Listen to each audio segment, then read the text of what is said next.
Sommet des êtres humains pour le développement, acte 2, ça se passe une fois par mois. Et pour ce mois de septembre, ça se passera au Sénat, du côté de Sénéza encore. On veut parler de, quand on parle du sommet des êtres humains pour le développement, c'est là où on arrive à acquérir vraiment les connaissances qu'il faut, ce qu'il faut comprendre chez l'être humain avant de se lancer au niveau du développement. Nous tous, nous savons que quand on parle de développement, c'est l'art d'utiliser les choses qui existent, donc qui ne relèvent pas peut-être souvent de notre création, mais c'est l'art vraiment d'assembler, ou bien c'est l'art de mettre, d'utiliser, les choses, ou bien les matières, ou bien tout ce que l'entité suprême ou Dieu a mis à notre disposition. Partant de nous-mêmes d'abord, notre configuration physique, notre configuration spirituelle et notre configuration mentale. Bon, maintenant le mental, je pense que chacun pourra s'en charger. Maintenant ici, nous avons toujours entendu dire que non, les jeunes n'arrivent pas à se mettre ensemble, beaucoup de personnes n'arrivent pas à se mettre ensemble pour travailler. Bon, nous avons vu qu'ailleurs, quand on dit une entreprise, souvent il y a 1000 personnes qui sont derrière une entreprise. Mais dans nos contrées, jusqu'à présent même, nous-mêmes, on a du mal à résoudre même le problème d'identité, d'appartenance des pays. Il y en a jusqu'à présent qui ne savent même pas que, que le drapeau, que le Burkina Faso, que son pays a une énergie vraiment qui prime sur son être. Il y a des gens qui pensent toujours, jusqu'à présent, nous sommes dans l'ancestralité. Beaucoup de personnes n'ont pas encore pu comprendre l'énergie et la force qui se cache derrière les ethnies. Beaucoup de personnes n'ont pas encore compris la force et l'énergie qui se cache derrière tous les noms qu'on porte. Il y a beaucoup de personnes qui n'ont toujours pas compris l'énergie et la force qui se cache derrière les noms des zones que nous habitons.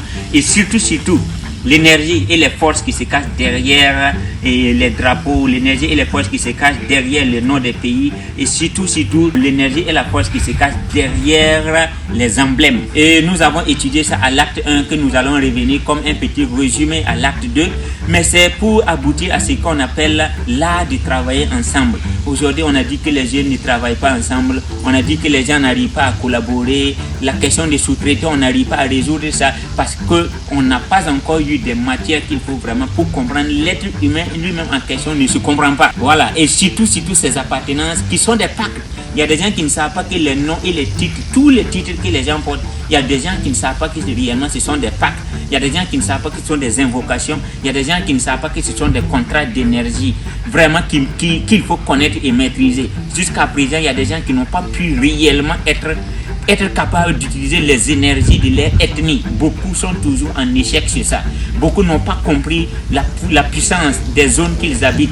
Beaucoup n'ont pas encore compris comment même arriver même à traiter avec les choses qu'on ne peut pas éviter, telles que le feu, telles que l'eau, telles que l'air, telles que la terre. Beaucoup de personnes n'ont pas encore pu dompter les énergies de toutes ces choses-là. Beaucoup de personnes n'ont pas pu dompter, mais prendre toutes les énergies autour de lui pour mettre ensemble.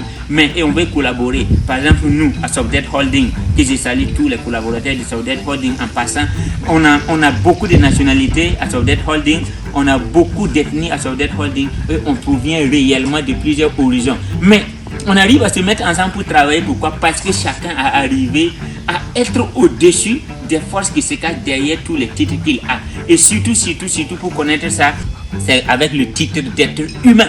Il y en a aujourd'hui, beaucoup de personnes ont pu atteindre le niveau d'être humain jusqu'à on est stable. On est stable maintenant et avec cette stabilité, on peut vraiment se mettre ensemble. Aujourd'hui, c'est déplorable de voir que quand on dit toujours pays, quand on dit un Burkinabé, il y a beaucoup de personnes qui ne comprennent toujours pas. On a vu des gens qui sont dominés par leur profession. Oui, moi je suis tant, oui, mon travail c'est tant, moi en tant que quelqu'un tant. On sent que la force, le titre de sa profession, l'énergie et la force qui se cache derrière. L'énergie et la force qui se cache derrière son titre de métier le domine.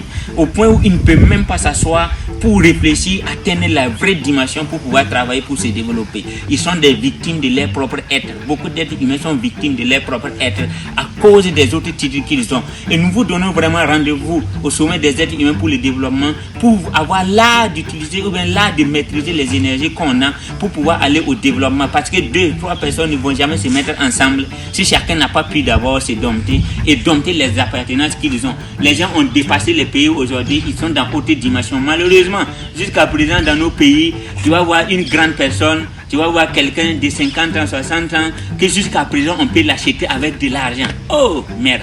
Comment on peut exister sur la planète et puis on peut t'acheter avec de l'argent pour que tu tues un autre être humain? C'est que toi-même là, tu n'as toujours pas compris la dimension. Et surtout, quand on dit intégrité, combien de personnes savent réellement ce que c'est qu'intégrité? Mais je vous assure, que pour réussir dans la vie, il faut comprendre la force qui se cache derrière tous les titres. Et rendez-vous au sommet des êtres humains pour le développement pour comprendre vraiment tous ces bienfaits que l'être, que l'entité qui nous a créé, vraiment, qui nous a conçu, nous a offert. Pour comprendre les autres titres, ceux qui ont créé les autres titres. Voire même, il y a des titres même d'ailleurs qu'il faut abandonner, qu'il faut supprimer, ou bien qu'il faut dépasser. De toutes les façons, dans la vie, c'est une question de dépassement. Si tu dépasses quelque chose, on t'appelait enfant, mais quand tu es barbu, on ne peut plus t'appeler enfant. N'est-ce pas? C'est une question de dépassement, mais tu ne combats pas l'enfance, tu dépasses l'enfance. Malheureusement, il y a beaucoup qui pensent que bon, la vie, il y a une destination donnée. Non, nous sommes des êtres humains et nous sommes des êtres à étude. Nous sommes des êtres qui doivent connaître. Et si tu ne connais rien dans la vie, tu ne peux rien faire aussi non plus. Et on va beau chanter, aujourd'hui c'est marrant et c'est décevant de voir que des adultes ne peuvent même pas se mettre ensemble pour se marier. C'est difficile, mais à qui la faute? L'ignorance et la question des difficultés d'identité. La question d'identité est un problème sérieux pour la vie des êtres humains. Et nous sommes des êtres vraiment dont on a beaucoup de choses à faire, parce qu'il y a beaucoup de choses que tu dois connaître en tant qu'être humain. Sinon, si tu existais en tant qu'un arbre, en tant qu'un animal, un oiseau, tu n'as pas beaucoup de responsabilités. Mais en tant qu'être humain, tu as du boulot à faire. Et nous avons du boulot à faire. Et rendez-vous au sommet des êtres humains pour le développement, au Sénasa, pour vraiment faire ce qu'on appelle la vraie découverte et la maîtrise des forces qui nous abritent, ou bien les pactes que nous avons vraiment contractés, ou bien les pactes que nous avons scellés consciemment ou inconsciemment, et les maîtriser. Merci beaucoup.